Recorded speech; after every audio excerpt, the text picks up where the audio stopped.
We are picking up where your video left off on example 6. In example 6, we're asked to rewrite each equation in slope-intercept form. What is slope-intercept form? That's the y equals mx plus b form. So solve for y, and then find the slope and the y-intercept, and then graph the line. So that means we're going to solve this equation for y. I'm going to start by subtracting 3x from both sides of this equation, which gives us negative 4y equals negative 3x plus 4. Next, we can divide by negative 4 to isolate y, but division distributes over the addition on the right side of the equation, so we need to divide both terms. And that will give us y is equal to positive 3/4 x minus 1. So that's part of the answer. That's the equation in y equals mx plus b form. And then we need to find the slope, which is the m value. M is 3/4. Note that the slope does not have x as a part of it. It's just the coefficient or the number that multiplies x. And then we need our y-intercept. And our y-intercept is indicated by b. So our b value is negative 1. And so slope is 3/4. And the y-intercept is, as an ordered pair, 0, negative 1, because the y-intercept always has an x-coordinate of 0. Now we can plot the line.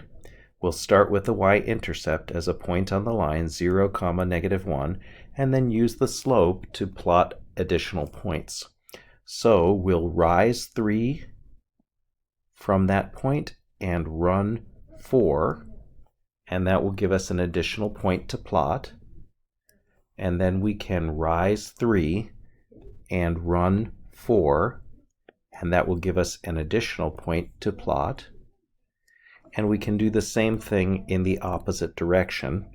We can rise negative 3 and run negative 4, because a negative divided by a negative is the same as a positive divided by a positive. So we can continue to do that. Do your best to plot as many points with integer coordinates all the way to the end of the grid, and then connect and put arrows on the end to indicate that this line goes infinitely in both directions. In B, we will again solve for y, so I'll start by subtracting 2x from both sides. So negative y equals negative 2x plus 4. We still have to get y by itself, and right now y's opposite is on the left side of the equation. So we need to divide both sides by negative 1, or all terms by negative 1. That will give us y is equal to positive 2x minus 4. There's the equation in y equals mx plus b form. Our m value is 2, and our b value is negative 4. So the slope is equal to 2, and if you want to put that in fraction form, you can, 2 over 1. And the y-intercept is the point 0, negative 4. Now let's plot. Start with the y-intercept, which is on the y-axis. A very common mistake is to plot the y-intercept, but plot it on the x-axis. From here, we're going to use the slope to rise 2 and run 1. Rise 2 and run 1, etc., and continue to do that all the way to the end of the grid, so that we have a very accurate graph, because accuracy will be very important when we're solving a system of equations graphically. So we want to have that graphed accurately all the way to the end of the grid, connect, and put arrows on the end. All right, let's take a look at another example. In C, we need to solve for y. To put this in y equals mx plus b form, so we're going to subtract 3x from both sides, and now divide through by 2, and we get an equation in the form y equals negative 3/2 times x, plus 6. There's our y equals mx plus b form. So m is -3/2 and b is +6. That means that our slope is -3/2 and the y-intercept is the point 0, 6. Make sure that you are giving an ordered pair form to that y-intercept or any point on the graph. So we'll start at the y-intercept 0, 6 and use our slope to find other points on the graph. So down 3 and right 2. So when you have a negative slope, that means that either the numerator or the denominator can be negative, but not both. So we can rise in a negative direction and run in a positive direction, and that'll allow us to point to graph points to the right. Or if we switch, we can give the rise a positive number and the run a negative number, so +3 and -2, and that'll allow us to move in the other direction. Now that I have enough points graphed with integer coordinates on both sides of that y-intercept, we can connect with a straight line and put arrows on the end to indicate that this goes infinitely in both directions. All right, in example 7, we are looking at a word problem. While manufacturing 2 different camera models, Kodak found that a basic model cost $55 to produce, whereas a deluxe model costs $75 to produce. The weekly budget for these 2 models is limited to $33,000 in production costs. And they found a linear equation that models this situation, and that is 55 times x is equal to 75 times y equals 33,000, where x represents the number of basic models produced and y represents the number of deluxe models. We're going to compare the ordered pair solution, or complete the ordered pair solution for this equation, and then describe its meaning. So the ordered pair solution 0, something means that x needs to be replaced with the number 0. So 55 times 0 plus 75 times y is equal to 3,300. And then 55 times 0 is 0. So the equation really just turns into 75y is equal to 33,000. Sorry, I forgot a 0 on that other step. And then we need to divide by 75. This problem is probably best done with a calculator. If you're asked to do this on a quiz, the numbers will be smaller. So let's grab that number from our calculator. That number that we're going to get for the solution for y would be 33,000 divided by 75, which gives us 440. So y is equal to 440. And so I'll complete that ordered pair solution. And then we need to state what that means. If x is 0 and x represents the number of basic models produced, that means no basic models were produced. So if no basic models are produced,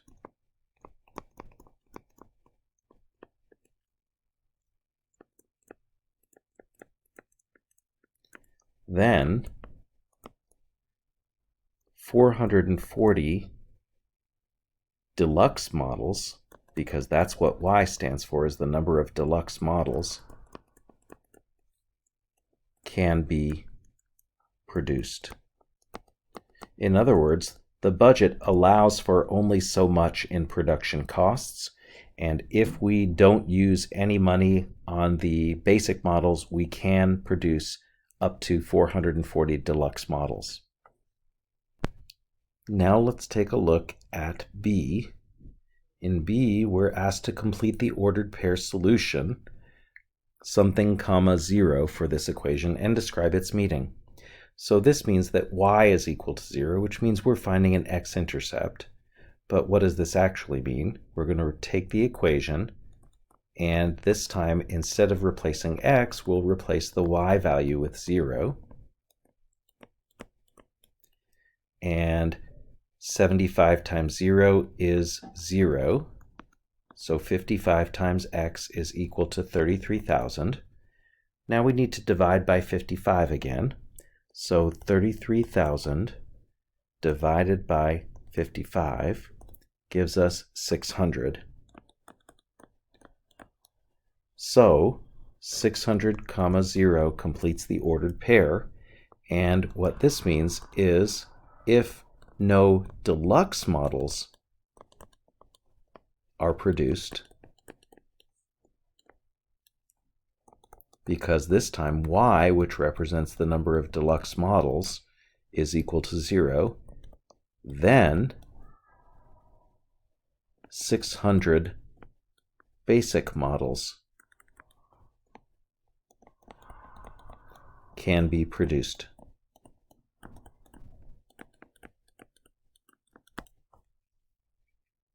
And part C asks us if 220 deluxe models are made in 1 week, how many basic models can be made? Remember, 220 is the value of y, and how many basic would be the value of x.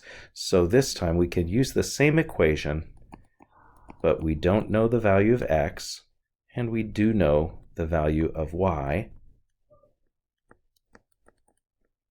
And 55x plus 75y is equal to 33,000. So 55 times x plus, and again, we'll reach for our calculator on this particular one. Numbers will be a little bit more kind in other examples that you may be asked to do. And that gives us 16,500.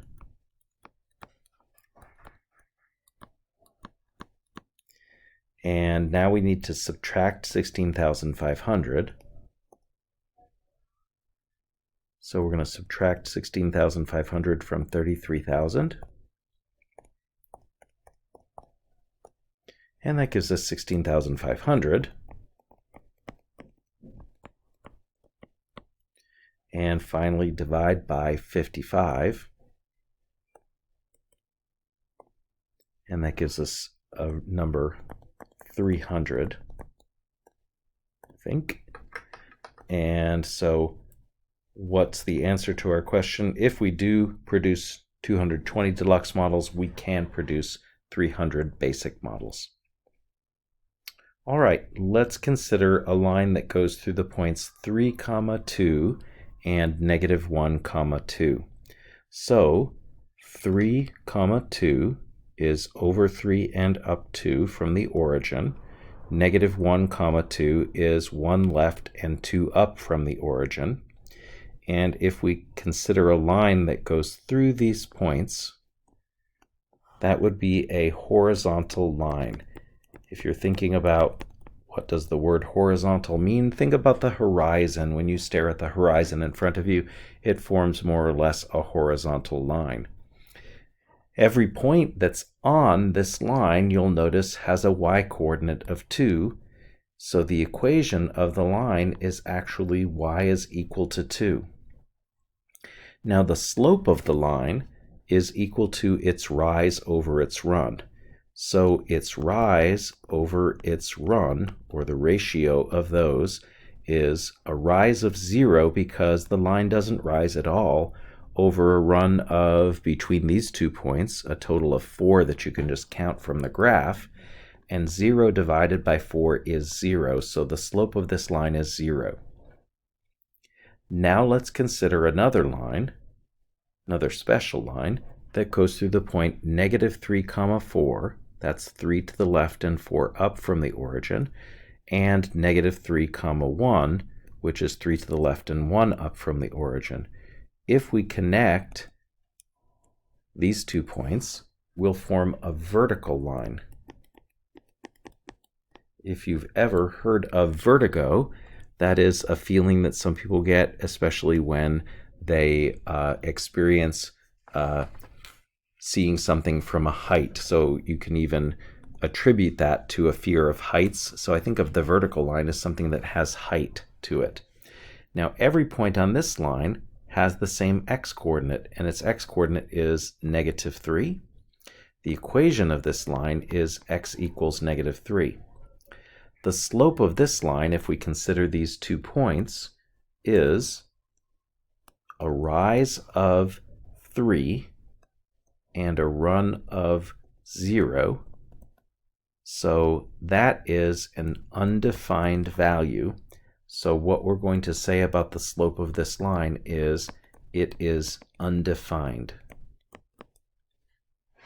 Whenever we divide by 0 or 0 is in the denominator of a fraction, the result is undefined. So now some generalizations. Horizontal lines have 0 slope and their equation is in the form y equals a number. Vertical lines have undefined slope and their equations are in the form x equals a number, because all the points on that line have the same x value. There is a nice little mnemonic that can help you remember this. H, O, Y, V, U, X. So horizontal lines have 0 slope and their equation is in the form y equals a number. Vertical lines have undefined slope and their equation is in the form x equals a number. Hoivux. You might have heard this one before. So we're going to write an equation of each line described. A vertical line through the point 2, 5. So its equation will be in the form x equals a number, and the x value of that point is 2, so all the points on that graph must have the same x coordinate, x equals 2. That's the equation of the line. For B, we have a horizontal line through the same point. A horizontal line has an equation in the form y equals a number, and the y value of this point is 5, so the equation of the line should be y is equal to 5. And for C, our slope is 0. And if you look at Hoivux, you're going to notice that horizontal lines have the slope of 0, and their equations are in the form y equals. So if I want to write the equation of the line, the equation is in the form y equals. What is the y of this point that the line goes through? -1/3. And then we have a slope that is undefined through the point 2/3, -1/3. And an undefined slope belongs to a vertical line, which has an equation in the form x equals. So x is equal to 2/3, the x coordinate of that point that the line passes through. Last part, if I have 2 non-vertical lines, and if you think about why we're talking about non-vertical lines specifically, it is because vertical lines do not have a defined slope. So if I have 2 non-vertical lines, we can talk about their slopes. The 2 lines are parallel if the slopes are equal. That is to say, M1 would be equal to M2. And the 2 lines are perpendicular if their slopes are opposite reciprocals,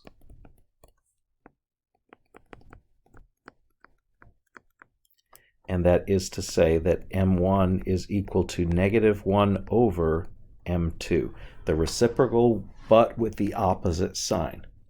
If neither conditions applies, the lines are classified as intersecting, which I'm going to also call neither, since technically perpendicular lines are also intersecting.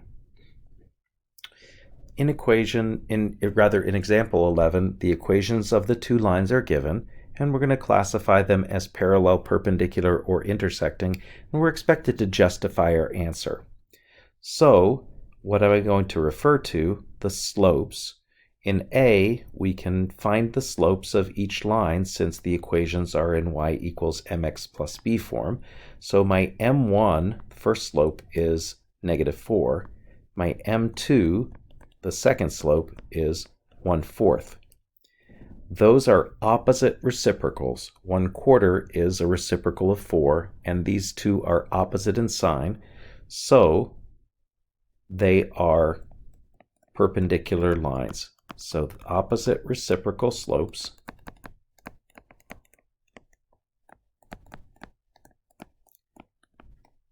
so the two lines are perpendicular.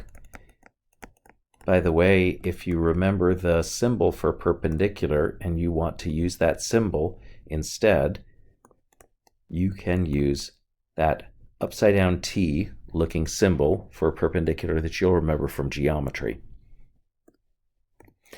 In B, y equals x plus 2 has a slope of 1 because 1 is the number that's multiplying x, even though you don't see it there. And our second slope, m2, is also the coefficient of x, which is 1. So here we have equal slopes. So therefore, these two lines are parallel. In C, we have y equals 3. Now there is no x term here, so that means that x was multiplied by 0 to make it disappear. So the first slope is 0. The other thing that you can do is you can think of this as one of those special lines. The equation's in the form y equals, which means that its slope is 0 and it's a horizontal line. M2 is the same sort of equation, so its slope is also 0. So here we have equal slopes, or you could also use as a justification that both lines are horizontal, and so therefore the two lines are parallel to one another. In D, we have y equals 1/3 x minus 5. This is in y equals mx plus b form, so we can read right off of the equation that m, the slope of that line, is 1/3, and m2, the slope of the second line, is the coefficient of x, which is 3. Now, while these are reciprocal slopes, they are not opposite reciprocal slopes. They have the same sign. So, since neither opposite reciprocal nor equal slopes, this must be a pair of intersecting, or I'm just going to say neither of these classifications. We have a few more to look at because I want to look at all of the different types of variations on this question that you can get. For E, they're again in y equals mx plus b form, so we can grab the slopes from the equations. m1 is equal to 2, and the slope of the second line is -2. Now, while these are opposites, they are not reciprocals, so they are neither equal slopes nor are they opposite reciprocal slopes, and so this classifies as neither parallel nor perpendicular. In F, we see a couple of very special lines. So they're in the form one variable equals a number. So for those, I would suggest, rather than just looking at the values of the slope, that we look at whether the lines are horizontal. So the first line is horizontal because its equation is in the form y equals a number. And then the second line is vertical because its equation is in the form x equals a number. A horizontal and a vertical line will always be perpendicular to one another.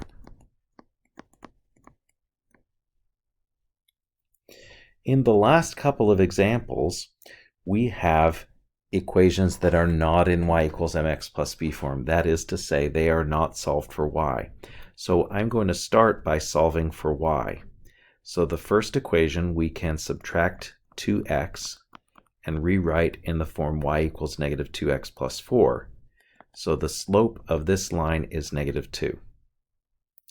The second equation, we can subtract x and then divide through by -2. And the equation of this line will be y equals 1/2 x minus 1. So our second slope is 1/2. And our two slopes are reciprocals and opposite in sign. So since the slopes are opposite reciprocals, that means that the lines are perpendicular.